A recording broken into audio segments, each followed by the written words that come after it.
नमस्कार दोस्तों, UP triple SC video exam को ध्यान में रखते हुए आज हम आपके लिए लेकर आ गए हैं रीजनिंग के अंतर्गत नॉन वर्बल रीजनिंग अशाब्दिक बुद्धि परीक्षण के कुछ ऐसे प्रश्न जो कि 2018 की परीक्षा में पूछे जा चुके हैं। और ये प्रश्न अशाब्दिक बुद्धि परीक्षण के श्रृंखला परीक्षण और अशाब्दिक बुद्धि परीक्षण के असमान छांटने वाले चैप्टर से हैं। तो इन दोनों प्रश्नों को हम देख लेते हैं, दोनों चैप्टर के प्रश्नों को, कि कैसे कैसे प्रश्न आपकी परीक्षा में पूछे जाते हैं। तो इसी पैटर्न को आधार पर रख के आप अपनी तैयारी को आगे बढ़ा सकते हैं। तो देखिए यहाँ पे पहला प्रश्न श्रृंखला परीक्षण का, तो इसमें पूछ रहा है कि अगर श्रृंखला इसी क्रम में ए बी सी क्रम में चल रहा है तो यहाँ पे डी पर कौन सा आकृति इन विकल्पों में से आएगा।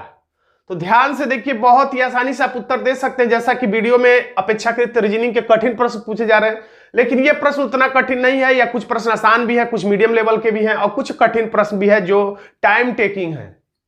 तो यहां पर ध्यान से देखेंगे, प्लस जो है वो अपने ही जगह पर है। कह सकते हैं एक तरह से मोटा मोटी कि ये ऐसे है तो ये बस आके ऐसे हो गया, ये ऐसे आके ऐसे हो गया। या कह सकते हैं सारी आकृतियां फिलहाल में अपने स्थान पे एंटी क्लॉकवाइज 90 अंश घूम जा रही है, तो ये तो अपने जगह पे ही है। ये वाला भी ऐसे आके यहां पे चला गया, ये वाला माइनस जो है एंटी क्लॉकवाइज, बाकी ये तो क्लॉकवाइज जा रहा है कि एंटी क्लॉकवाइज जा रहा है ये पता नहीं चलेगा, क्योंकि ये ऐसी आकृति है कि क्लॉकवाइज भी 90 अंश जाए या क्लॉकवाइज एंटी क्लॉकवाइज भी जाए, ऐसे ही दिखेगा। लेकिन माइनस से पकड़ में आ रहा है कि ये एंटी क्लॉकवाइज घुमा है, और क्लॉकवाइज भी घूमता है तो खैर ऐसे ही दिखता। तो यहां पर ये भी क्लियर नहीं कि क्लॉकवाइज, लेकिन इतना पता है कि 90 अंश घूम रहा है। अब ये भागा को देखें तो ये भी क्लॉकवाइज घूम रहा है कि एंटी क्लॉकवाइज घूम रहा है, लेकिन मान लेते हैं कि एंटी क्लॉकवाइज 90 अंश घूम रहा है। तो उसी तरह से इसको भी अगर मानेंगे तो ये अपने स्थान पे एंटी क्लॉकवाइज 90 अंश घूमेगा, तो ये तीर का मुंह ऐसे ऊपर हो जाएगा ऐसे। तो ऐसा इसमें यहां नहीं है, यहां नहीं, ये दो विकल्प तो ऐसे ही कट गए। अब इसमें यहां पर है, लेकिन ये व्हाइट है, ये ब्लैक हो गया है। जबकि इसमें ब्लैक है तो ब्लैक, व्हाइट है तो व्हाइट, ब्लैक है तो ब्लैक, ऐसे है जैसा है वैसे ही रह जा रहा है। तो इस बार भी ये व्हाइट है तो व्हाइट ही रहना चाहिए, तो ये नहीं होगा बल्कि ये होगा। एक ही से हमारा उत्तर मिल गया, लेकिन फिर भी परीक्षा में तुरंत टिक कर दीजिएगा। यहां पर हमारे पास समय है तो पूरा हम लोग देख लेते हैं। ये तीर का मुंह ऐसे तो ऐसे घूम के ऐसे चला जाएगा, जो ऐसे का ऐसे ही है, ऐसे का ऐसे है, ब्लैक का ब्लैक, इसमें देखिए व्हाइट दिया था तो यहां से भी कट जाता है, ये ब्लैक का ब्लैक। फिर ये ऐसे है तो फिर ये 90 अंश घूमेगा एंटी क्लॉकवाइज, तो ऐसे हो जाएगा जैसा केस में स्पष्ट रूप से दिखाई दे रहा है। लेकिन ये वाला जो है अगर 90 अंश एंटी क्लॉकवाइज घूमता तो इसका मुंह तीर का ऊपर होना चाहिए, तीर का मुंह ऐसे ऊपर होना चाहिए, लेकिन इसमें नीचे है। तो यानी कि कोई दिक्कत नहीं, इसको हम लोग मान लेते कि जो अंतिम आकृति ये है, ये एंटी क्लॉक न घूम करके 90 अंश क्लॉकवाइज घूम गई, ये मान सकते हैं हम लोग। यही मानना भी पड़ेगा, क्योंकि और कोई विकल्प ऐसा है नहीं। तो हमारा आंसर हो जाता है चौथा, आंसर है डी, चौथा। अगला प्रश्न देखते हैं, ये भी श्रृंखला परीक्षण का प्रश्न है। देखिए और उत्तर बताने का प्रयास करिए, चाहे तो वीडियो को रोक दीजिए। तो यहां पर हमें जब एक जैसी आकृतियां बस ये लॉलीपॉप जैसे दिखाई दे रहे हैं, एक ऊपर एक नीचे, एक ऊपर एक नीचे, तो फिर एक दाएं बाएं दाएं बाएं, यानी कह सकते हैं, कल्पना करेंगे तो ये पूरा की पूरी आकृति क्या हुई है, क्लॉकवाइज ऐसे घूम गई है। पूरी आकृति ऐसे उठा के अगर मान लीजिए कि आपस में ये सब जुड़े हुए हैं, सारे आपस में जुड़े हुए हैं, तो सबको एक साथ ऐसे मुड़ा दिया जाए, क्लॉकवाइज कह सकते हैं। सीधा सीधा कहा जाए तो सारी आकृतियां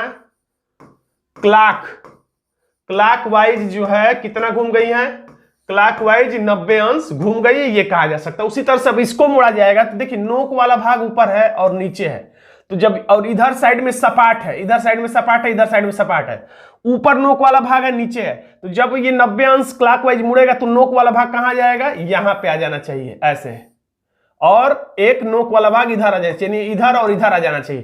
तो ऐसा किस विकल्प में, इसमें नहीं है, इसमें ऊपर का ऊपर ही रह गया, इसमें भी ऊपर का ऊपर ही रह गया, इसमें तो ठीक है, इस वाले में जो है नोक वाला भाग दाएं बाएं आ गया है, इसमें भी आ गया है। तो अब हम वृत्त से पकड़ेंगे, तो वृत्त भी जब ऐसे होगा, भीतर वाला जो वृत्त है ऐसे है, तो खड़ा है, तो अब ये सोया हुआ हो जाएगा, तो इसमें खड़ा ही रह गया, तो इसलिए हमारा आंसर हो जाएगा डी। इतनी व्याख्या की जरूरत नहीं है, फिर भी मैं पूरा विस्तार से आपको बता दे रहा हूं, क्योंकि आप मेरे बताने से पहले उत्तर बता दे रहे होंगे, ऐसा मेरा मानना है। अब देखिए उस आकृति का चयन करें जो शेष से अलग है। सभी आकृतियों में कुछ आपस में समानता है सिवाय एक के, उसी आकृति को आपको पकड़ना है कि कौन सी आकृति उस गुण का पालन नहीं करती।